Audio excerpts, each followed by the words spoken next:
Hello guys, today we continue our next part in which we discuss some other questions asked in interviews for chemical engineering. So let's start. Why centrifugal pumps are widely used in process industries than positive displacement pumps. तो industries में centrifugal pumps का use positive displacement pump की अपेक्षा ज़्यादा क्यों किया जाता है?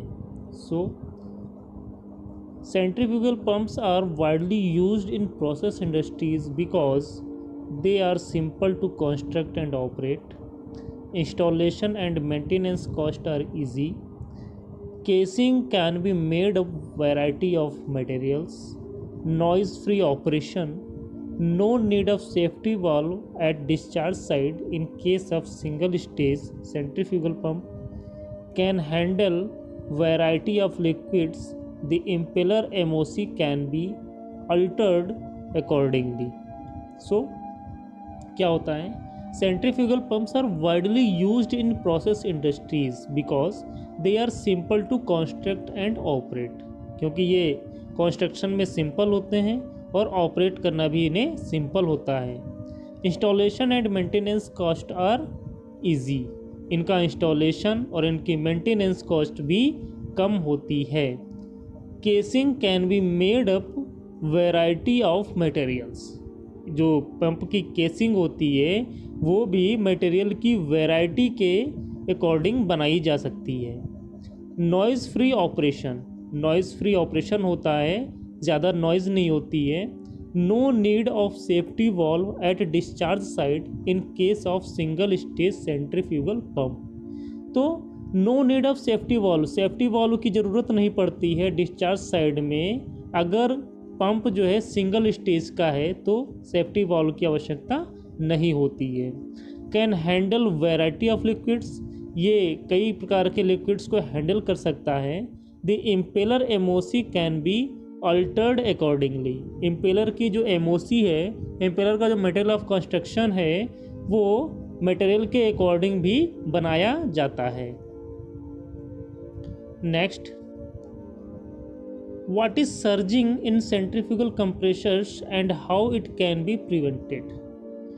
What is surging in compressors and how it can be prevented? तो compressors में सर्जिंग क्या होती है और इसे रोका कैसे जा सकता है, इसके बारे में हम जानेंगे।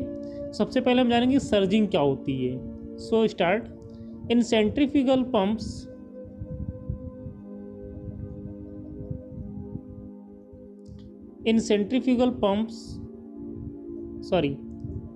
in centrifugal and axial compressor, when the suction volume falls below a certain limit, that is when the compressor is not getting enough volume of gas to compress, the gas from discharge side flow back to the compressor, which would reduce the speed of compressor and join together with suction side to increase the volume input. Thereafter, the speed of compressor peaks and it comes to normal operation.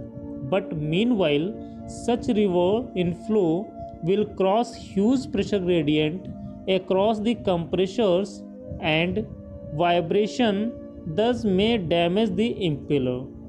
This momentary reverse flow lapse for very short time.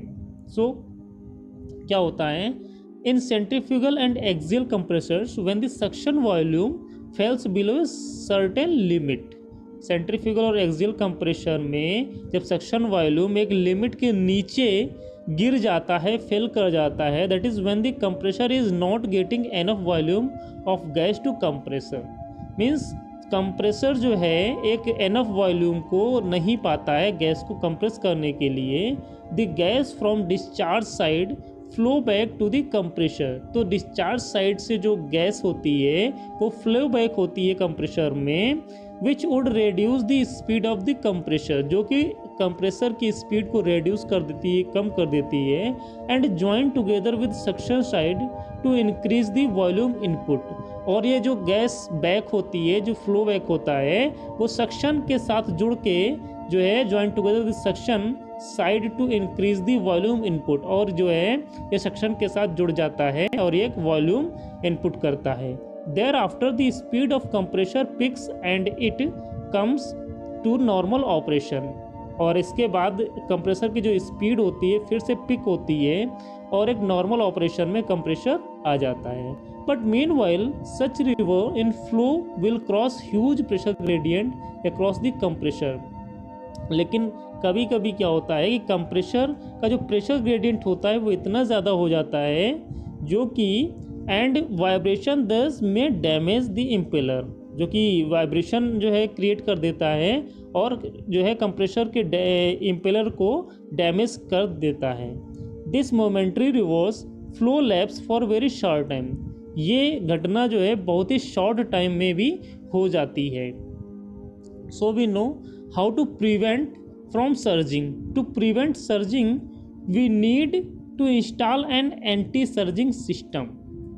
The anti-surging system shall have a mechanism to measure the suction flow and discharge flow time to time along with a control valve.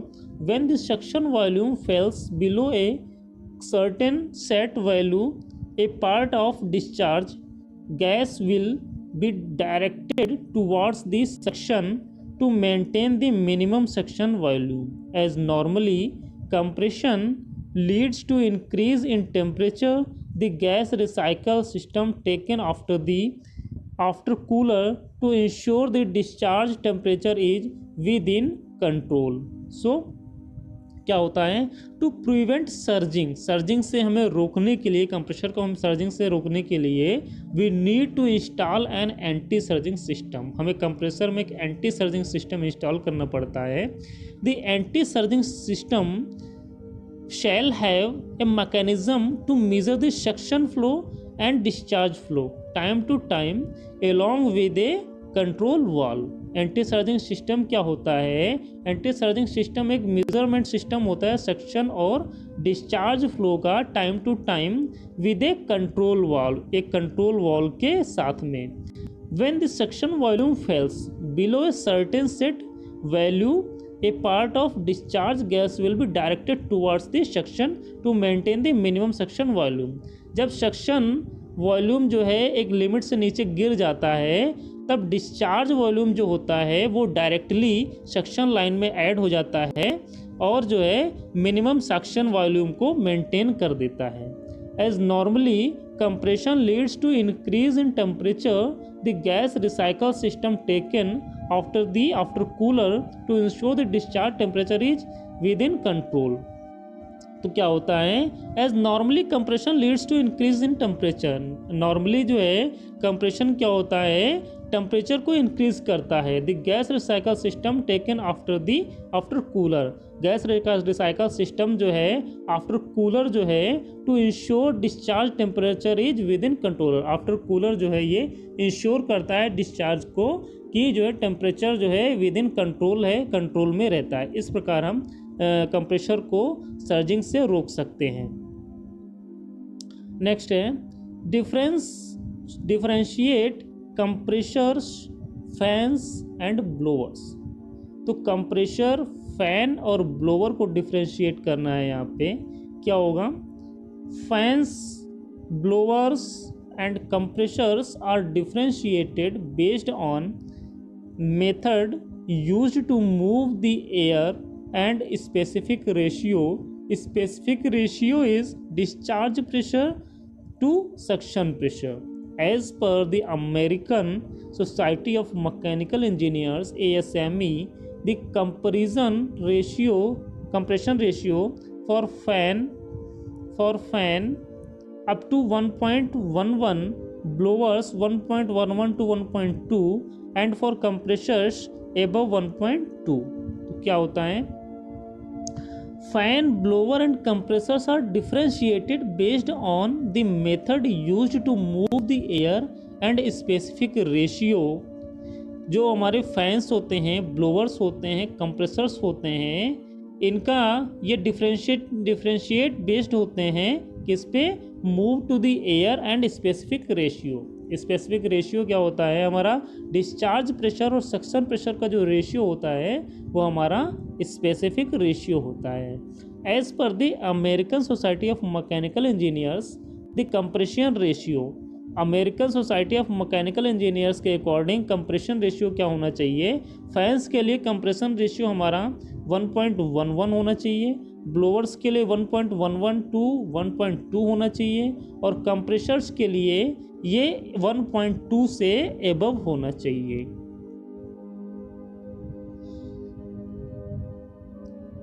What is the difference between HAZOP and HAZAN, HAZOP और HAZAN में क्या difference है, तो आइए, हेजप क्या है, हेजप hazard and operability studies, हेजप क्या है, हैजार्ड और ऑपरेबिलिटी स्टडीज़ है वह हमारा हेजप। हेजप में हम क्या आइडेंटिफाई करते हैं, हेजप में हम हैजार्ड्स को आइडेंटिफाई करते हैं, खतरे को आइडेंटिफाई करते हैं। प्रिफर्ड टेक्निक क्या है, यूज्ड ऑन एवरी प्रोजेक्ट, हेजप की जो प्रिफर्ड टेक्निक है वो एवरी प्रोजेक्ट पे यूज़ की जाती है। हेजप हमारा क्वालिटेटिव होता है, विशेष होता है, डन बाय ए टीम, हेजप एक टीम के द्वारा डन किया जाता है, एक टीम की ज़रूरत पड़ती है। And also called what if, HAZOP जो है हमेशा व्हाट इफ़ कहलाता है, इसको व्हाट इफ़ कहा जाता है। इसी प्रकार हेजन, हेजन क्या है, हैजार्ड एनालिसिस, खतरे की एनालिसिस करता है, हैजार्ड की एनालिसिस करता है। So assess hazards, selective technique use when other fails, assess hazards, और जो इसकी टेक्निक्स हैं, सेलेक्टिव टेक्निक्स हैं, उनको तभी यूज़ किया जाता है जब अदर टेक्निक्स हमारी फेल हो जाती हैं। हेजन हमारा क्वांटिटेटिव होता है, हेजप हमारा क्वालिटेटिव होता है। डन बाई 1 और 2 पीपल, इस हेजन को 1 या 2 व्यक्तियों के द्वारा डन किया जाता है, यहाँ पे टीम की आवश्यकता हमें नहीं पड़ती है। हेजन आल्सो कॉल्ड रिस्क एनालिसिस, हेजन को आल्सो जो है रिस्क एनालिसिस कहा जाता है, रिस्क असेसमेंट, प्रोबेबिलिटीज रिस्क भी कहा जाता है, risk and quantitative risk assessment भी बोलते हैं, क्वांटिटेटिव रिस्क असेसमेंट भी बोलते हैं। Next, why we use LMTD, LMTD means log mean temperature difference, why we use LMTD to calculate overall heat transfer coefficient in shell and tube then arithmetic average. तो हम heat exchanger में LMTD का use क्यों करते हैं, arithmetic average की अपेक्षा, arithmetic average का यूज़ हम क्यों नहीं करते हैं और LMTD का यूज़ क्यों करते हैं। So in a heat exchanger the heat being lost by the hot fluid as well as heat gained by the cold fluids is not linear, so we need to use logarithmic mean average than arithmetic average to calculate correct value of overall heat transfer coefficient. So हम क्या करते हैं, heat exchanger में heat being lost by the hot fluids, hot fluid के द्वारा heat जो है lost होती है और कोल्ड फ्लूइड के द्वारा हीट एब्जॉर्ब की जाती है, गेन की जाती है। तो ये हॉट फ्लूइड के द्वारा लॉस्ट की गई हीट और कोल्ड फ्लूइड के द्वारा गेन की गई हीट लिनियर नहीं होती है, नॉट लिनियर, लिनियर नहीं होती है। So we need to use logarithmic mean average, इसलिए हमें लॉगरिथमिक मीन एवरेज की आवश्यकता होती है than arithmetic average to calculate correct value of overall heat transfer coefficient. हमें correct value of overall heat transfer coefficient चाहिए होता है, इसलिए हम लॉगरिथमिक मीन एवरेज का यूज़ करते हैं।